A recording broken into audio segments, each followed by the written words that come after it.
Berarti kita lanjut saja langsung ya, tidak perlu ibu absen lagi ya. Oke. Jadi anak-anak sekalian, sebelum kita mulai pembelajaran kita pada pagi hari ini, tentu seperti biasa kita bermunajat berdoa kepada Allah Subhanahu wa taala. Siapa yang siap memimpin doa pada pagi hari ini? Saya Bu. Oke, silakan Cinta. Mari teman-teman, sebelum kita memulai pelajaran pada hari ini, marilah kita berdoa. Berdoa dimulai.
Sebelum kita memulai materi kita pada pagi hari ini, Ibu mau tanya dulu, materi minggu lalu kita tentang apa ya? Tentang apa? Iya, tentang contoh dari perilaku terpuji, ikhtiar, tawakal, sabar, bermanfaat. Minggu lalu kita tentang contohnya. Coba ada yang bisa sebutkan, masih ingat materi yang lalu? Oke, silakan. Kita Contoh perilaku ikhtiar. Contoh-contoh ikhtiar yang kita temui dalam kehidupan sehari-hari banyak sekali karena Allah Subhanahu wa taala memberi kebebasan untuk manusia berikhtiar dengan cara tidak melanggar syariat Allah Subhanahu wa taala. Di antara perilaku membiasakan diri selalu berikhtiar antara lain: satu, giat dan bersemangat dalam berusaha. Oke. Yang selanjutnya, contoh selanjutnya selain ikhtiar ada yang bisa? Oke, silakan adik. Untuk dari ciri-ciri berlaku sabar. Menurut Imam Ghazali, sabar dibagi menjadi 3 macam, yakni 1. Sabar dalam taat kepada Allah Subhanahu wa taala. 2. Sabar dalam menghindari maksiat. Yang tadi pelajaran kita minggu lalu tentang contohnya. Dan sekarang pelajaran kita pada pagi hari ini melanjutkan, yaitu tentang dampak membiasakan akhlak terpuji, ikhtiar, tawakal, syukur, sabar, dan sebelum kita lanjut materinya, Ibu akan menjelaskan dulu tujuan pembelajaran kita pada pagi hari ini, yakni peserta didik dapat menunjukkan perilaku ikhtiar, tawakal, syukur, sabar, dan qanaah dalam kehidupan sehari-hari. Yang kedua, tujuan pembelajarannya, peserta didik dapat menunjukkan dampak perilaku seseorang yang memiliki akhlak terpuji, ikhtiar, tawakal, syukur, sabar, dan qanaah. Tujuan yang terakhir, peserta didik dapat menyajikan dampak dari akhlak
Boleh silakan. Kapankah kita harus bersyukur? Oke, memakai kalimat tanya kapan. Jadi kapankah kita harus bersyukur? Oke, anak-anak sudah paham di sini? Sudah paham? Oke, selanjutnya kita masuk di materi dampak positif membiasakan perilaku ikhtiar. Ada yang bisa membacakan dampak perilaku ikhtiar? Ya boleh berita. 1. Menghilangkan rasa malas, murung, dan keluh kesah. 2. Menumbuhkan harapan baru dalam hidup. Karena setiap dari satu usaha dapat menumbuhkan sejuta harapan dan dengan banyak berusaha maka akan semakin banyak harapan. 3. Adanya kepuasan batin. 4. Terhormat dalam pandangan Allah Subhanahu wa taala dan sesama manusia. 5. Menumbuhkan dan meningkatkan keimanan. 6. Menumbuhkan rasa percaya diri dengan apa yang telah diberikan Allah Subhanahu wa taala kepada diri kita. 7. Memiliki keyakinan bahwa Allah pasti akan menolong hamba-Nya yang mau berusaha. Iya. Dari materi ini dampak kita berperilaku ikhtiar yaitu 1. Menghilangkan rasa malas. Karena ikhtiar itu kan kita berusaha dengan sungguh-sungguh, maka dampaknya pasti akan merasa lebih semangat, jauh lebih tidak berkeluh kesah, tidak murung, dan kemudian dengan adanya ikhtiar yang sungguh-sungguh pasti dampaknya juga akan menumbuhkan harapan baru dalam hidupnya. Karena setiap usaha yang dilakukan dengan sungguh-sungguh pasti hasilnya juga akan memuaskan. Kemudian ada dampak perilaku tawakal. Ada yang bisa baca? Latifah boleh silakan. 1. Meningkatkan keyakinan dan keimanan kepada Allah Subhanahu wa taala. 2. Memperoleh ketenangan dan ketenteraman jiwa. 3. Mengurangi beban pikiran karena yakin manusia hanya berusaha Allah Subhanahu wa taala memenuhinya. 4. Mengurangi kejahatan dan tindak kriminal. 5. Memperoleh keteduhan hati. Iya. Kalau kita sudah berikhtiar dengan sungguh-sungguh, maka kita serahkan segalanya kepada Allah Subhanahu wa taala. Dengan menyerahkan segalanya kepada Allah, berarti kita semakin yakin bahwa Allah itu pasti akan mengabulkan suatu doa atau usaha kita dengan sungguh-sungguh. Usaha yang sungguh-sungguh pasti akan dikabulkan. Selanjutnya, dampak positif perilaku syukur. Coba Panca, boleh dibacakan Panca. 1. Ketika kita mendapatkan kenikmatan dari Allah, kita mesti menerimanya dengan ikhlas dan jangan merasa kecewa. Memanfaatkan apa yang kita terima untuk memenuhi kebutuhan, bukan untuk memenuhi keinginan. Berbagi kebahagiaan dengan orang lain bila mendapatkan nikmatnya. Semua yang kita punya adalah milik Allah yang harus disampaikan kepada yang lebih berhak. Di antara dampak positif yang kita peroleh apabila kita mau melakukannya atas nikmat Allah Subhanahu wa taala adalah 1. Mendapat jaminan tambahan nikmat dari Allah Subhanahu wa taala, mendapatkan ridho Allah Subhanahu wa taala, terhindar dari sifat tamak yang dapat menjerumuskan diri kepada kufur nikmat. 4. Memperoleh kepuasan batin karena dapat mentaati salah satu kewajiban terhadap Sang Khalik. Iya, jadi dampak yang bisa kita rasakan dari perilaku syukur, ya kita memperoleh kepuasan batin karena dapat mentaati salah satu kewajiban yang diberikan kepada kita. Selanjutnya, dampak positif dalam membiasakan perilaku sabar. Ada yang bisa bacakan? Saya Bu. Oke, silakan. 1. Selalu ingat bahwa marah tidak menyelesaikan masalah. 2. Bergaul dengan teman-teman yang baik. 3. Hati-hati dalam bergaul dengan teman. 4. Yakin sabar akan dekat dengan Allah Subhanahu wa taala. Dampak positif ini perilaku sabar antara lain. Ya, antara lain 1. Dapat menurun ibu kebiasaan walaupun mereka punya kekuasaan atau bersabar. 2. Allah Subhanahu wa taala menjalani kenikmatan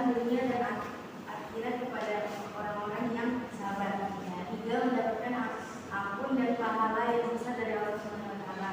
4. Akan berhasil atau sukses dalam kehidupan dunia maupun akhirat. Iya, jadi dampak positifnya tadi kalau kita sudah ikhtiar, kita sudah bertawakal, kemudian kita bersabar, maka apa jaminannya? Jaminannya adalah ketenangan batin, jaminannya adalah sukses dunia dan akhirat. Selanjutnya, dampak positif dalam membiasakan perilaku syukur qanaah. Ada yang bisa bacakan? Asal boleh. Dampak positif dari perilaku membiasakan sikap qanaah adalah 1. Jiwa dan pikiran lebih tenang karena terbebas dari rasa iri dan dengki. 2. Disukai setiap orang karena semua orang akan merasa aman dan nyaman berada di sekelilingnya. 3. Mendapatkan kebahagiaan dunia dan akhirat. 4. Terhindar dari sifat tamak. 5. Terhindar dari ancaman siksa yang berat. Untuk membiasakan diri berperilaku sikap qanaah, maka ada beberapa sikap yang bisa dilakukan, antara lain 1. Dalam urusan dunia kita melihat orang yang di bawah kita, sedangkan untuk urusan akhirat kita melihat yang di atas kita. 2. Sering bergaul dengan orang kafir dan kita tunanetra dan orang miskin. 3. Membeli sesuatu sesuai dengan kebutuhan dan kemampuannya. 4. Tidak sering memperhatikan orang yang lebih kaya agar kita tidak merasa kurang.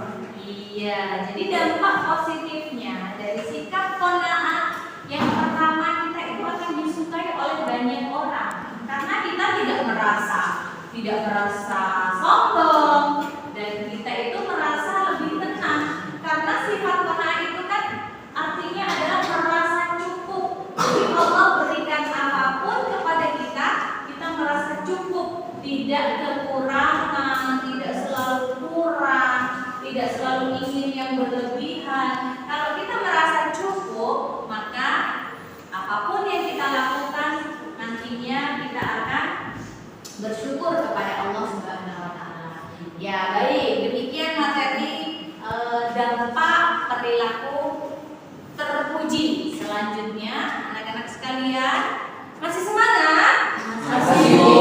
Coba mana semangatnya? Semangat pagi.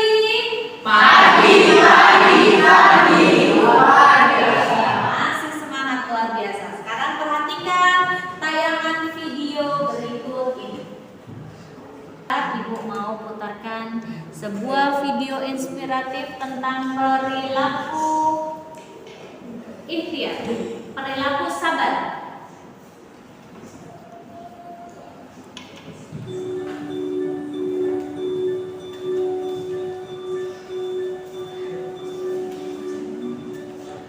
Hari ini ayah telah berjanji untuk mengajak Zinda dan Zahra makan siang bersama di restoran favorit mereka berdua. Ayah berjanji karena Zinda dan Zahra mendapatkan nilai yang bagus ketika ujian sekolah. Mereka berdua tentu sangat senang. Namun ketika mereka sekeluarga hendak berangkat, tiba-tiba telepon ayah berbunyi. Ayah segera mengangkat telepon genggamnya dan berbicara sejenak dengan seseorang. Ternyata ayah diperintahkan untuk datang ke kantor sebentar karena ada suatu pekerjaan mendadak. Ayah segera berangkat dan berjanji akan pulang sebelum waktu zuhur tiba. Sambil menunggu ayah pulang dari bekerja, Zinda dan Zahra menghabiskan waktu luang di hari minggu mereka dengan membaca buku pengetahuan umum.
bersabar menunggu ya, kata ibu sambil tersenyum.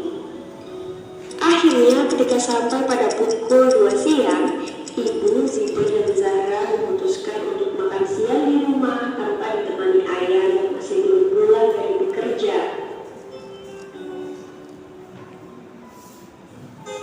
Beberapa saat setelah mereka selesai makan siang, tiba-tiba bunyi klakson mobil ayah terdengar dari luar rumah. Siti dan Zahra segera lari ke depan rumah untuk menyambut ayah yang sudah pulang. Zahra kemudian bertanya kepada ayah, "Ayah, kok baru pulang? Kan ayah sudah berjanji kita akan makan siang di restoran." Ayah pun tersenyum mendengar pertanyaan Zahra dan langsung meminta maaf. Kemudian ayah menjelaskan bahwa di jalan sepulangnya dari bekerja, ia terjebak macet yang sangat panjang karena ada kecelakaan lalu lintas. Setelah menjelaskan kepada Zinda dan Zahra, ayah kemudian mengeluarkan bungkusan kotak makanan yang berbau sedap sekali dari dalam mobil. Zinda dan Zahra bertanya-tanya bungkusan makanan apa yang sedang dibawa oleh ayah. Ternyata isi bungkusan itu ialah martabak manis kesukaan Zinda dan Zahra. Mereka berdua sangat senang dan segera memakannya berlahap. Demikian kisah Zinda dan Zahra yang mendapat hadiah istimewa karena telah bersabar menunggu. Yuk, mulai sekarang kita berlatih untuk bersabar agar disayang oleh Allah Subhanahu wa Ta'ala. Oke, jadi anak-anak tadi sudah menyaksikan video di layar. Coba ibu ingin bertanya, siapa yang bisa menyimpulkan makna dari video yang telah ditonton tadi? Ada? Saya Bu. Silakan Karin. Video tersebut bercerita tentang seorang anak yang sabar dan syukur menunggu ayahnya pulang dari kantor, sehingga mereka menunggu sampai jam 2, padahal ayah sudah menjanjikan pulang sebelum zuhur, Ya. yaitu jam 12 kurang. Atas kesabaran itu, anaknya diberikan hadiah apa? Martabak manis. Iya, martabak manis kesukaan dari anak-anak tersebut. Itu sebuah hadiah dari sebuah rasa sabar menunggu kedatangan ayah. Maka ayah membagikan sebuah hadiah kue martabak manis kesukaan anak-anak. Oke, demikian tadi pengamatan kita terhadap video yang telah kita saksikan bersama. Selanjutnya kita akan masuk di kerja kelompok. Jadi kerja kelompok ini anak-anak menuliskan sebuah cerita inspiratif dari orang-orang sekeliling boleh, dari pengalaman boleh, tentang perilaku terpuji, ikhtiar, sabar, tawakal, syukur, dan qanaah. Jadi 60 menit dari 30 menit dari sekarang. Silakan.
Kenapa kamu tidak percaya begitu, Bang? Tanya si Udin begini. Coba kamu perhatikan di depan sana, di jalanan, untuk menyadari bahwa Tuhan itu tidak ada. Katakan kepadaku jika Tuhan itu ada. Adakah yang sakit? Adakah yang terlantar? Adakah yang hidupnya susah? Jika Tuhan ada, tidak akan ada sakit atau kesusahan. Saya tidak dapat membayangkan Tuhan yang Maha Penyayang akan membiarkan ini semua terjadi. Si Udin diam untuk berpikir sejenak, tapi tidak merespon apa yang dikatakan si tukang bakso tadi, karena tidak ingin terlibat adu pendapat. Si Udin menyelesaikan makanan bakso dan pergi meninggalkan tempat si tukang bakso. Beberapa saat setelah dia meninggalkan ruangan itu, dia melihat ada orang di jalan dengan rambutnya panjang yang terlantar dan kelaparan. Pakaiannya comang kambing dan nampak tak berdaya. Si Udin kembali ke tempat tukang bakso tadi dan berkata, Kamu tahu, Bang, sebenarnya di dunia ini tidak ada tukang bakso. Si tukang bakso tidak terima. Dia bertanya, Kamu kok bisa bilang begitu? Saya tukang bakso dan saya di sini. Dan barusan saya melayani kamu. tidak, kelak si Udin. Dia menambahkan, Tidak, tapi tukang bakso tetap ada. sanggar si tukang bakso. Apa yang kamu lihat itu adalah salah mereka sendiri. Mengapa mereka tidak datang kepada saya untuk membahas dan ngopi? Jadi presentasi dari kelompok kami, jika ada